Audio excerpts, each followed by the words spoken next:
Right? And then, ito naman mga kapiksi, this is focusing on your goals. Okay? Kaya the shot, di ba pag shot, tira, di ba pag sinabing shot, tira. So, pag, kumbaga, nagsha-shot ka sa pool. Sa Tagalog, di ba? So, that's why you have to focus on your goals, mga kapiksi. Alright?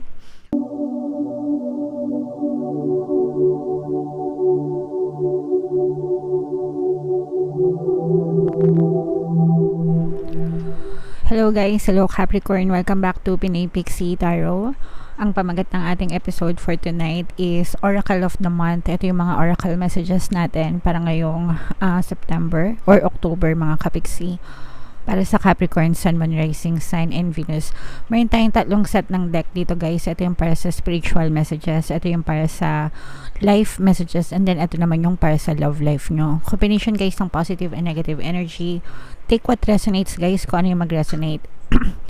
Take that message, okay? So comment down below na lang mga kapiksi kung saang message kayo naka-resonate ha.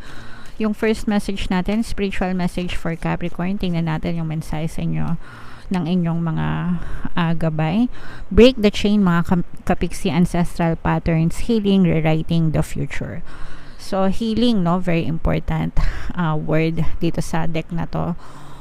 Sometimes kasi na-stuck tayo sa buhay natin. Hindi tayo nakakita ng movement, hindi tayo nakakita ng paggalaw dahil sa mga past circumstances na nangyari sa buhay natin. Sometimes meron tayong tinatawag na childhood trauma, 'di ba? Ibig sabihin yung mga trauma natin, yung mga negative circumstances mula nung pagkabata natin, especially kung lumaki tayo or nagkaisip tayo sa isang environment na hindi masyadong kagandahan. Kasi wala tayong choice, bata pa tayo, doon tayo pinanganak, doon tayo sa lugar na yon, 'di ba? So wala tayong choice mga kapiksi nung mga bata pa tayo. Pero habang tumatanda kayo, nag-grow kayo, nagkakaroon kayo ng experience, nagiging independent kayo, you can create your own life, you can create your own story.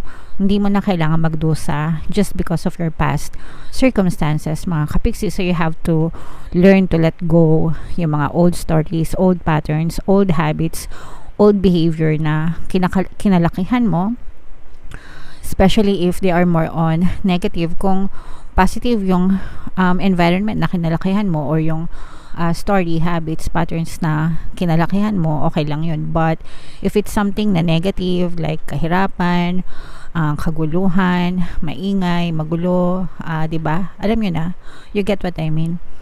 That's something na pwede mo namang putulin and create your own story as you grow older mga kapiksi. Okay? So you can rewrite your future, you can heal, no? Ibig sabihin na heal, pwedeng mabago, mag-heal, hilom, no? Yung mga childhood trauma mo, yung mga childhood experiences mo, and just focus on creating your present stories, a very nice story sa present moment mo, para sa future mo. Yun yung dala-dala mo mga kapiksi. So you can be, do, and have anything that you want. You can rewrite your own future, your own story mga kapiksi.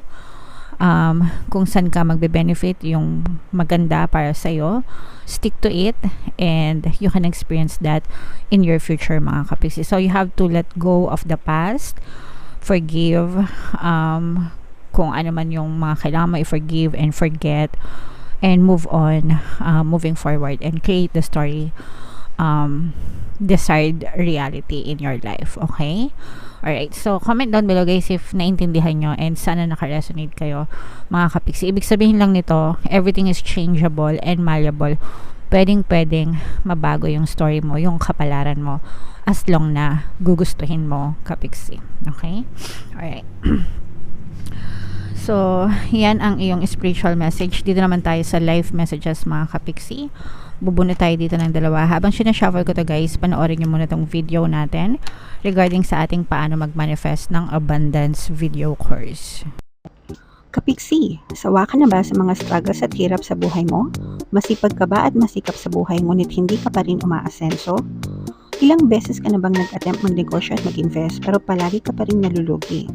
Sa pagkakataon na ito ay maaaring may subconscious beliefs ka na nagiging balakid sa iyong pag-unlad at pagyaman. Introducing, paano mag-manifest ng abundance video course. Dito ay matututunan mong ma-overcome ang mga balakid mo para tuluyan ka ng umunlad, umasenso, sumagana, maging matagumpay, successful at maswerte sa iyong kabuhayan, pera, trabaho, negosyo, salapi at kaperahan ng bonggang-bongga. Dali, mag-send na ng email sa pinoypixie@gmail.com at simulan na ang iyong pagyaman ngayon. Alright, so mag-avail ka na ng course Kapixie, sobrang ganda talaga niyan, and kapag ka natutunan nyo yung course na yan, magbabago talaga yung takbo ng buhay nyo. Magbibigay din ako ng 1 free pampaswerte subliminal sa lahat na mag-avail ng course until September 30 mga Kapixie, so mag-avail na kayo.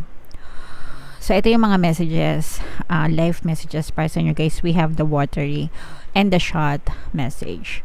So unahin natin yung watery message mga Kapixie. Ang ibig sabihin nito guys is cooperation. So, yung iba sa inyo guys, you have the ability to open people's heart. Yung iba sa inyo, parang meron kayong abilidad na yung ibang tao, nag-open up sila sa inyo, ganyan. Mabilis silang mag-share ng kanilang stories, ng kanilang nararamdaman. They feel na you are trustworthy, mga Kapixie. Ibig sabihin, parang nagtitiwala sila sa inyo and magaan yung pakiramdam nila sa inyo. Sometimes, meron din siguro kayong kakayahan na mag-advise, mag-mentor, kumbaga you may also be an active listener na parang gumagaan yung pakiramdam nila kapag nag-share sila ng mga problems or burdens sa iyo mga Kapixie, and yung mga inspiration din nila mga Kapixie. Everyone trusts you because you are such an understanding person, maunawain, malawak ang pangunawa, ganyan, very compassionate. And syempre ipagpatuloy niya yan mga Kapixie kasi nakakatulong kayo sa kanila, hindi man kayo makatulong ng physical or tawag dito, makapagbigay ng pera or kung ano man yung tulong, pero yung simpleng pakikinig guys, no, malaki yung na itutulong nyo sa ibang tao kasi somehow naiibsan yung mga bigat ng kanilang dinadala guys. Okay, so keep up the good work mga Kapixie. Maganda rin yung magiging maganda yung balik niyan sa inyo. Alright, and then ito naman mga Kapixie, this is focusing on your goals. Okay, kaya the shot, di ba, pag shot tira, di ba, pag sinabing shot tira, so pag kumbaga nagsha-shot ka sa pool sa Tagalog, di ba? So that's why you have to focus on your goals mga Kapixie. Alright, so iwasan nyo din yung maging masyadong greedy mga Kapixie, no? Pag sinabing greedy, yung masyadong pagiging bakaw, di ba? And sometimes yung gahaman, yan, gahaman. Sometimes yung nagiging masama yung epekto ng pagiging gahaman kapag if you are wanting too much na gumagawa ka na ng masama para lang ma-reach mo yung mga goals mo. It's okay that you have a goal, that you have your desires, pero yung gumawa ka ng masama para lang ma-achieve yung mga desires mo, yun yung masama kasi nanlalamang ka na sa kapwa mo. Okay, so make sure na gagawin lang natin yung mga goals natin based on our desires, dun lang sa hindi tayo makakasakit ng ating kapwa or hindi tayo makakapanlamang ng kapwa mga Kapixie. Alright, okay, so comment down below guys if naka-resonate kayo dyan sa mga life messages. So dito naman sa love life mga Kapixie, bubunot din tayo ng 2 cards. Habang sinashuffle ko to guys, naka-flash sa screen nyo yung ating email coaching, Manifest Your Desires Using the Law of Attraction. If meron kayo mga specific na gusto nyong i-manifest, pwedeng love and relationship, pwedeng money or career mga Kapixie, pwede kayo magpabook ng email coaching session with me. Mag-send lang kayo guys ng email sa pinoypixietarot@gmail.com. So, ito yung ating mga love messages. Maganda siya, no? Kasi partner-partner. So, pag partner-partner, gustong-gusto ko yan kasi ibig sabihin, okay na okay yung inyong relationship. So, ito yung unang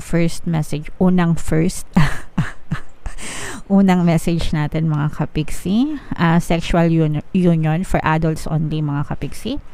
Honor the place in one another where you are one eternal soul, for there you will find true bliss mga Kapixie. So yeah, you may need to, bond together with this energy. Pero alam niyo na guys, no, pang ano lang to, pang mga pwede, okay?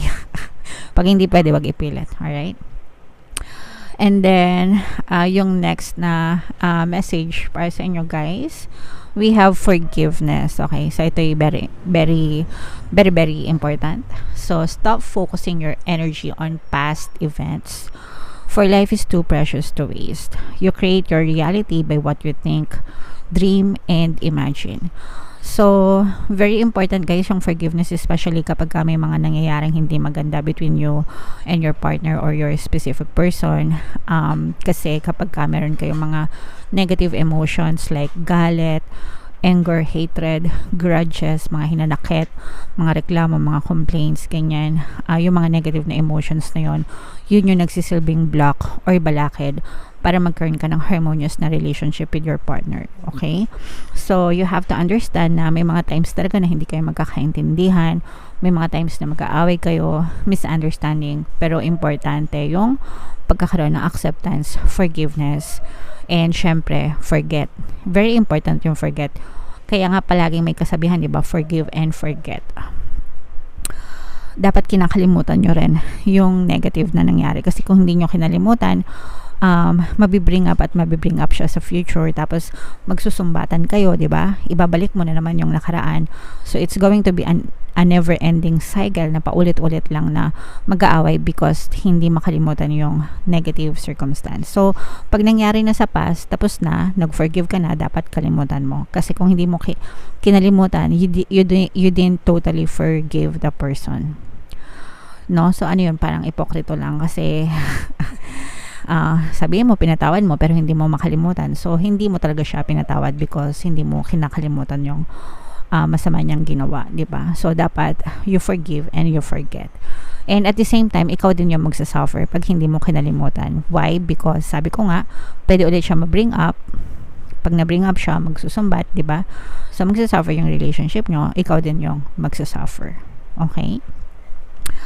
So, yun yung importance ng forget kasama ng forgive. Yung iba kasi nababasa ko, and that's fine. It's your life. Kayo naman yung nagdidesisyon yan. Mapapatawad ko siya, sabi niya, mapapatawad ko siya kapiksi, pero hindi ko makakalimutan yung ginawa niya sa akin. So, marami akong ganong nababasa sa comment section. And I understand that it's because of the pain, diba? Dahil yun sa sakit na naidulot nila sa inyo. But then again, ask yourself, sino ba yung nahihirapan lalo or nasasaktan kapag hindi nakakalimot? Kayo ba or sila?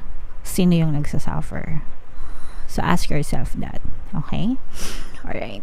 So, yan yung mga messages para sa inyo guys for this October Oracle messages. Comment down below guys, saan kayo naka-resonate? Dito ba sa life messages or spiritual life or dito ba sa love life? Comment down below guys. And ito guys yung ating 2024 pick a card kapalaran. Kung hindi nyo pa napapanood guys, panoorin nyo na, super nice, super ganda. And ito naman yung ating success stories ng paano mag-manifest ng abundance video course. Thank you for liking, sharing, and subscribing mga kapiksin. See you again next time. I love you all guys. Have a nice day. Bye-bye.